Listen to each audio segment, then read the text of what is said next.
kailangan wala na silang pakialam. Wala ka nabigay, makapagkalimutan na. Oo, sis Feli. Kasi kausap ko nga yung kapatid ko, tapos may mga pinsan kami na madalas humingi. Nung una, sige, bigay lang ako kasi wala naman akong anak noon. Bigay. Tapos full time pa ako noon, okay pa. Ngayon, syempre, may anak na ako, nag-iisip-isip naman ako na kailangan ko mag-save, kailangan ko rin gumala, tapos bigyan ko rin ng business yung mga kapatid ko para hindi sila hingi ng hingi. Sabi ko, syempre, priority ko yung kapatid ko kaysa yung pinsan muna. Kapag wala tayo, wala iba malapitan. Oo. Yun nga, sabi ng kapatid ko rin ng umaga, ate, hindi na kami pinapansin, which is dati niyayakap si nanay ng mga pinsan natin pag nakita sa palengke. Ngayon wala na, hindi na kami pinapansin, nakikita kami, hindi man lang kami batian, hi, hello. Ganon. Kaya sabi ko, hayaan nyo na lang kasi wala naman tayong kasalanan. At saka, hindi naman pwedeng tuloy-tuloy lang ang hingi ng hingi. Huminto rin sila, mag-break din. How is your work then? Look, the great. I'm doing well. My work is still okay.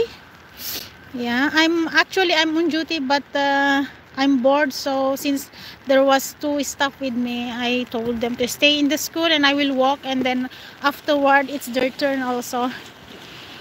Because yesterday I supposed to go out. I have a 4 hours break, but I use these 4 hours to go on online French class dahil I need to get my passport, Swiss passport. So in order to get the Swiss passport, I need to have the certificate that I can speak French. But sad to say that for almost 10 years my French is not good because my husband is not speaking in French with me at work, and I'm speaking English every day. So there's no chance, there's no exercise, no practice. Ganda naman dyan, Ma'am Tess. Discarding solo, Ma'am. Oo, napakalinis, di ba? Alam nyo, may lake kami sa amin sa... How long are you there? I've been here for 10 years. Look, 10 years. Since 2013, I'm here.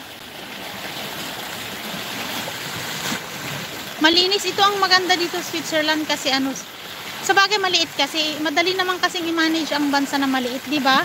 Parang bahay din na maliit. Mas madaling Long time already, host. Yeah, it's long time and my French is still not good. I'm struggling with this and I need to have my certificate. My husband told me, we cannot travel to US or Canada. You don't have passport. Unlike me and our daughter, we have passport. One time we traveled somewhere in Egypt. We went to Sharm el Sheikh. And we had already the ticket, everything. We booked the hotel. Sa Geneva ka ba, sis? Sis AJ, hindi. Nandito ako sa Luzon. Pero ang work ko nandito sa Montreux. So, nung nag-travel kami papuntang Sharm el Sheikh, sabi ko sa asawa ko, sandali lang. Next week ng flight natin, alam mo ba kung kailangan ko ng visa ka ako? Nag-research ako online. Hala, kailangan. Tumawag ako sa Philippine Embassy. Sabi nila kailangan. Nag-rush kaming pumunta ng Geneva para kumuha sa embassy ng Egypt ng visa. Ay, nako. Kaya sabi ng asawa ko, pwede ba? Mag-effort ka naman tuwing kasi pag weekend may 4 hours ako, Saturday, Sunday na break.